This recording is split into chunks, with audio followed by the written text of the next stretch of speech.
Nabi menjawab, "Apa hadiahnya jika aku mengalahkanmu?" 100 domba ini, jawabnya. Keduanya pun bergulat, dan Nabi yang menang. Yazid kembali menantang Rasulullah. Ia berkata, simak kisah selanjutnya.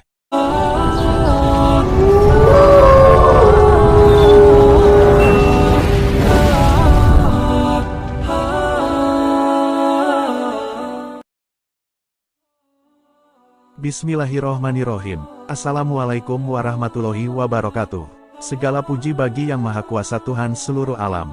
Semoga selawat dan keselamatan tercurahkan selalu kepada Nabi dan Rasul termulia, keluarga dan sahabat-sahabatnya. Kisah Rukanah bergulat dengan Rasulullah. Gulat disebut sebagai olahraga tertua di dunia yang dikompetisikan. Olahraga gulat telah muncul di lukisan-lukisan Mesir kuno yang berusia 5.000-an tahun. Konon, gulat sudah menjadi mata pelajaran di Tiongkok sejak 2050 SM. Tidak heran, dalam adegan kolosal, para kesatria sering adu tanding gulat untuk menunjukkan kehebatan mereka. Olahraga ini juga cukup populer di masa-masa Islam, masa saat Rasulullah masih hidup dan berinteraksi dengan masyarakat Arab kala itu. Di masa beliau ada seorang pegulat yang dikenal sebagai juara. Ia sangat sulit ditaklukkan, tidak ada seorang pun yang berhasil menempelkan perutnya ke tanah saat bergulat. Namanya adalah Rukanah. Siapakah Rukanah? Namanya adalah Rukanah bin Abdu Yazid bin Hisham bin Abdul Muthalib bin Abdu Manaf al-Muthalibi.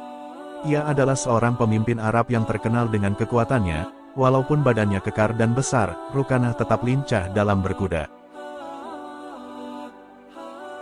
Rukanah adalah seorang laki-laki kuat. Ia masih dalam kemusyrikan di awal-awal datangnya risalah kenabian Muhammad. Ia begitu tenar sebagai seorang pegulat hebat, tidak ada seorang pun yang mampu menguncinya, hingga tergeletak di tanah. Postur tubuh dan perawakannya yang besar tampak begitu kentara, terlihat mencolok dibanding orang-orang di sekelilingnya. Ibnul Atsir mengatakan, Rukanah adalah seseorang yang pernah duel gulat dengan Nabi. Beliau mengalahkannya 2 atau 3 kali. Padahal ia termasuk laki-laki Quraisy yang paling kuat. Hidayah Islam baru ia sambut ketika penaklukan kota Mekah. Ia wafat di masa kekhalifahan Utsman. Ada juga yang mengatakan ia wafat pada tahun 42 H. Di masa kekhalifahan Muawiyah radhiyallahu anhu, Al-Istiab oleh Ibnu Abdil Bar hal 801 dan Asadul Gaba oleh Ibnul Atsir hal 1708. Rukanah adu gulat dengan Rasulullah. Ibnu Ishaq mengatakan, Abu Ishaq bin Yasar berkata kepadaku, Rukanah bin Abdu Yazid bin Hisham bin Abdul Muthalib bin Abdu Manaf adalah orang Quraisy yang paling kuat. Suatu hari ia bersama Rasulullah di suatu kampung Mekah sebelum hijrah. Rasulullah berkata kepadanya, "Wahai Rukanah, tidakkah engkau bertakwa kepada Allah dan menerima dakwahku?" Rukanah menjawab, "Seandainya aku mengetahui apa yang engkau serukan itu adalah kebenaran, pasti aku akan mengikutimu." Rasulullah menimpali, "Bagaimana kiranya kukalahkan engkau dalam gulat? Apakah engkau akan meyakini kebenaran perkataanku?" Rukanah menjawab, "Iya." Rasulullah berseru, "Ayo berdiri. Akan kukalahkan engkau." Abu Ishaq melanjutkan kisahnya, Rukanah pun menyambut tantangan itu.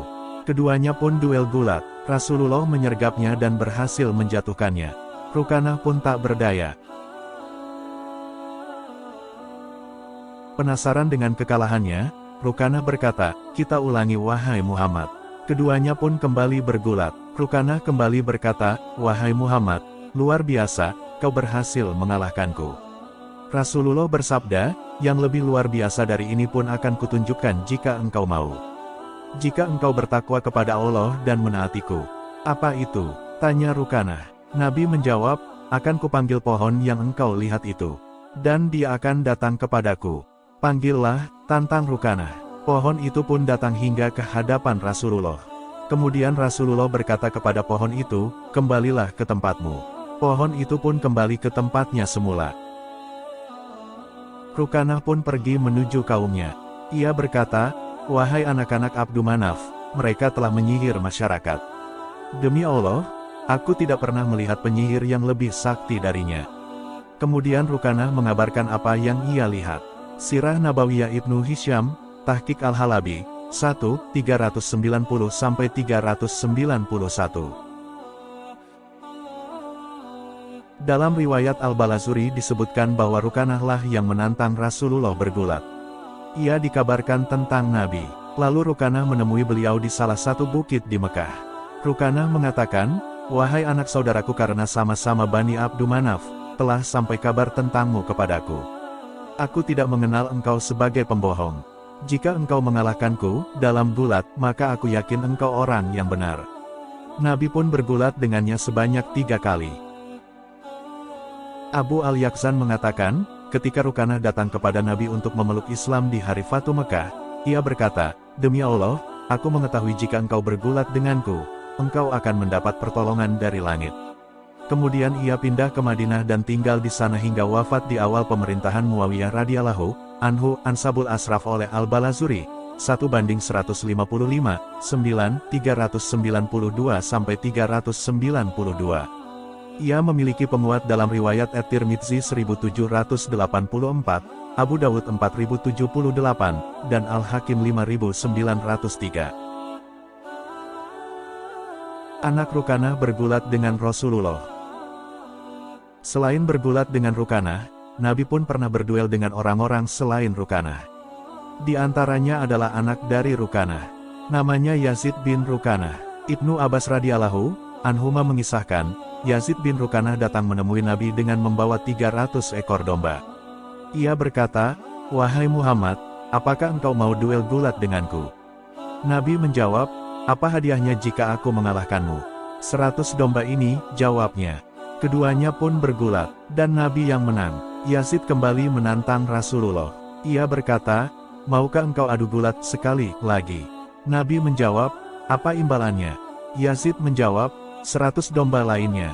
Keduanya pun bergulat. Lagi-lagi Nabi mengalahkannya. Disebutkan bahwasanya keduanya bergulat sampai 3 kali. Yazid berkata, "Wahai Muhammad, sebelumnya tidak ada yang mampu membuat perutku menempel dengan tanah kecuali dirimu. Dan tidak ada yang paling aku benci pula selain dirimu. Namun sekarang aku bersaksi bahwasanya tidak ada Tuhan yang berhak untuk disembah kecuali Allah. Dan engkau adalah utusan Allah." Kemudian Rasulullah mengembalikan semua dombanya. Ibnu Abdil Bar dalam Al-Istiab 2770, Ibnul Atsir dalam Asadul Gabah 5544, Ibnu Hajar dalam Al-Isyabah fi Tamyiz Sahabah 9279, dan disahihkan oleh Al-Albani dalam Irawa, Al-Galil 1503. Pelajaran dan hikmah dari Al-Kisah tersebut. Pertama, metode dakwah Rasulullah yang variatif. Beliau berdakwah berceramah. Beliau berdakwah dengan cara bersedekah, dengan akhlak yang mulia, dengan pendekatan kultural, sampai dengan pendekatan dalam bidang olahraga. Namun pendekatan dakwah beliau tidak menerabas sesuatu yang Allah larang. Kedua, Nabi tidaklah menginginkan harta dunia dari hasil duelnya dengan Rukanah dan anaknya, akan tetapi beliau menginginkan hidayah. Ketiga, betapapun orang-orang musyrik sombong dalam menolak Islam, Rasulullah tidak menyerah mendakwahi mereka. Fitrah mereka tetap ingin keluar dari gelapnya kesyirikan.